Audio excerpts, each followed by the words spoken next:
आर्थिक नुकसान होगा तो उसकी देखने पर दूसरे लोग भी ये करेंगे कि वो भी वाहन को सावधानी पूर्वक चलाएंगे। नहीं, उन्हें पता है कि मेरा वाहन अगर बाइक है तो लाख रुपए की है, अगर गाड़ी है तो 10 लाख रुपए का हमारा नुकसान होगा। सर्वप्रथम तो उसका आर्थिक नुकसान होना चाहिए और ये कानूनी रूप से हो सकता है आराम से, गाड़ी जब्त हो जाए तो ये एक कानून ये मतलब लागू होना चाहिए इन लोगों के ऊपर।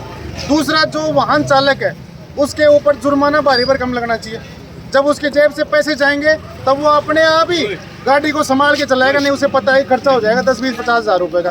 तीसरी बात, उसके लिए सजा का प्रावधान है हमारे कानून में, तो सजा भी उसको मिलनी चाहिए, चाहे महीने 2 महीने की मिले, उसे मिलनी चाहिए सजा भी। तो उसे डर लगेगा कि अगर मैं 15 दिन की सजा काट के आ गया तो आगे मुझे कितनी परेशानी हो सकती है।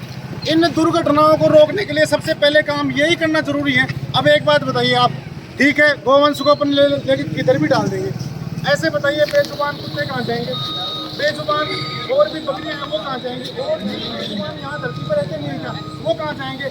तो अगर ये डर नहीं रहेगा वाहन चालकों के अंदर तो ये दुर्घटनाएं कभी नहीं रुकेंगी। तो सर्वप्रथम दृष्टया तो ये काम होना चाहिए। द्वितीय काम क्या होना चाहिए कि जो राजनेता वोट मांगने के लिए आते हैं, जनता के लिए आते हैं, जनता को भगवान बताते हैं, उस वक्त अपने आप को इस धरती पे या इस क्षेत्र के अंदर सबसे बढ़िया आदमी बताते हैं, सज्जन बताते हैं, जो मैं तो जन सेवा करने के लिए आया हूँ। वो सारे राजनेता चाहे किसी भी पार्टी के हो, वो हमारी जो श्रद्धा है, हमारे सनातन धर्म का जो आधार है, जिसकी एक रोटी पहले एक रोटी गौ माता की निकलती है, भगवान को भोग भी बाद में देते हैं हम, तो उसके लिए वो जनप्रतिनिधि भी सामने आए। आज स्थिति ये है कि कोई एक पार्टी का कोई जनप्रतिनिधि यहाँ मौजूद नहीं है। यहाँ पे कोई प्रशासन का कोई भी, तो मान लो पुलिस प्रशासन ने पूरा सहयोग दिया, पशुपालन विभाग हमेशा सहयोग करते रहते हैं हमारा, लेकिन वो कहाँ गए जिनकी जिम्मेदारियां यहाँ बनती है। कोई ने आके ये नहीं कहा कि ठीक है भाई इसको इस तरह से करिए। दूसरा, मेरा यही मांग है कि जो ये जनप्रतिनिधि हैं, निष्पक्ष रूप से गैर राजनीतिक तरीके से मैं ये बोल रहा हूँ कि ये जनप्रतिनिधि हैं, ऐसे मामलों के अंदर खुद उपस्थित हों।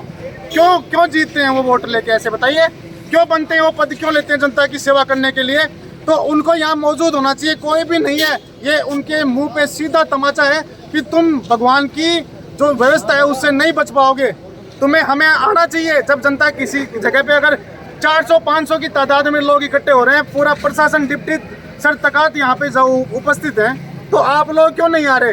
क्या आप लोग नींद की गोलियां लेके सोते हो या फिर आप कोई नशा करके सोते हो? मैं तो ये पूछना चाहता हूँ आप लोगों से, तो जनता के लिए नहीं आते यहाँ पे।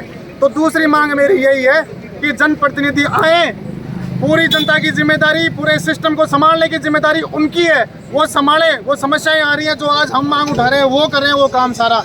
वो हमारे ऊपर वो राजा नहीं है, वो हमारे सेवक हैं, हमारे नौकर हैं।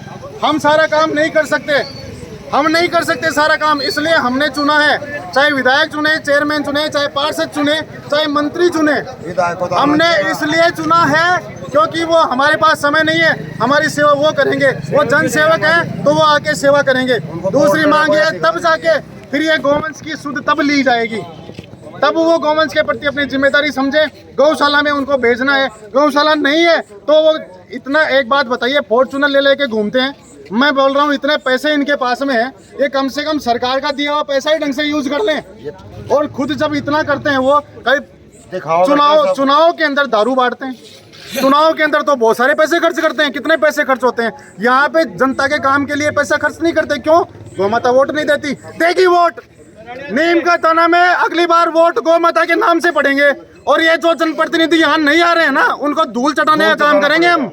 ये करना पड़ेगा, तब जाके गौ माता की सुध लेना चालू करोगे। नहीं, क्या गौशाला नहीं है क्या जनता के टैक्स का पैसा क्या गौशाला में आएगा? नहीं, तो ये सुध भी तो लें। जब राजकोष में, जनता के कोष में, ये किसी पार्टी का कोष नहीं होता, जनता का कोष भरा हुआ है, जब वहाँ पैसा है और आ भी रहा है, चारों तरफ व्यवस्था बना रखी है, तो वो व्यवस्थाओं के हिसाब से जनप्रतिनिधि वहाँ खड़े रह के कार्य क्यों नहीं करवाते? क्यों नहीं करवाना चाहिए उनको? जब रोड बन रही है तो उनको मौजूद होना चाहिए। कोई काम हो रहा है सरकार का, अगर हमारे कोष से अगर कोई काम हो रहा है, पैसा खर्च हो रहा है, तो वो पैसे के लिए भी वो आके खड़े हो, पैसा ढंग से खर्च हो रहा है, नहीं हो रहा है, गौशाला में जाके संभालो। जो भी काम है वो आके संभाले, वो काम गौशाला को संभाले, वो ये सारा काम उनका है। मैं निवेदन ये करूँगा, आगे से आंदोलन होगा और इन राजनेताओं को नुकसान उठाना पड़ेगा। अगर गौ माता के लिए अगर इन्होंने लापरवाही बरती ना, मैं नीम का थाना का हृदय में खुद को अपना नीम का थाना के प्रति समर्पित मान रहा हूँ। मैं नीम का तना की आवाज़ बनकर, मैं मेरे गौरक्षक भाइयों की आवाज़ बनकर, बिना किसी राजनीतिक द्वेष के, बिना किसी व्यक्तिवाद के, मैं खुला गौमाता के साथ रहूँगा और इन व्यक्तियों को नुकसान उठाना पड़ेगा। और मेरी आवाज़ें सदैव गौ माता की सहायता नहीं करने वाले के विरुद्ध रहेंगी। आज ही सुन ले, फिर कोई जनप्रतिनिधि कोई आके मेरे को ये नहीं बोले कि हमारे विरोध में क्यों बोल रहे हैं। मुझे मृत्यु मंजूर है, लेकिन मेरी आवाज़ गौ माता का शुद्ध नहीं लेने वाले एक जनप्रतिनिधि के विरुद्ध जरूर जाएगी। मैं किसी के पक्ष में नहीं हूँ, मैं केवल गौ माता का साथ देने वाले के पक्ष में हूँ और जनता की शुद्ध लेने वाले के पक्ष के अंदर हूँ। जय गौ माता की, जय श्री राम। यहाँ आप देख पा रहे हैं कि किस प्रकार से 2 गायों की मौत हुई है रोडवेज बस की टक्कर से। पुलिस ने गिरफ्तार कर लिया है ड्राइवर को और रोडवेज को भी कैप्चर कर लिया है, पकड़ लिया है। और यहाँ पे विभिन्न गौरक्षकों की टीम आई है और कोतवाली पुलिस भी लगातार समझाइश का प्रयास कर रही थी, लेकिन 2.5 घंटे की बाद में पर समझौता हुआ। कल बैठ के मीटिंग करेंगे, उस पर बात करेंगे इन मुद्दों पर। और नीम का थाना का कोई भी राजनेता यहाँ पे नहीं पहुँचा है। राजनेता को नहीं पहुँचने से आक्रोश है और मुर्दाबाद के नारे लगाए गए हैं जनता के द्वारा। और एक गाय इधर है, उसने एक गाय को तो ट्रैक्टर में डाल दिया गया, जिसके मुंह से करीब 20 लीटर खून निकल चुका। तड़पते तड़पते 1 घंटे जान दी है उसने, गोवंश ने। और ये एक इधर है, ये इसके पेट में बच्चा था, इसने अपने प्राण त्याग दिए और इसके पेट में भी बच्चा था। और ये खुद भी, इसकी मौत हो चुकी है गाय की और गोवंश की, और इसके पेट में बच्चा भी मर चुका है। एक गाय उस साइड में मर चुकी है। और राजस्थान के लोगों की मांग है कि नीम का थाना में जितने भी गोवंश यहाँ पे घूम रही हैं रोडों पे, उनको गौशालाओं में शिफ्ट किया जाए। अनुदान किस बात का देती है सरकार इनको। और दूसरा, नीम का थाना में पशु एम्बुलेंस नहीं है, लगातार 3 सालों से मांग उठ रही है।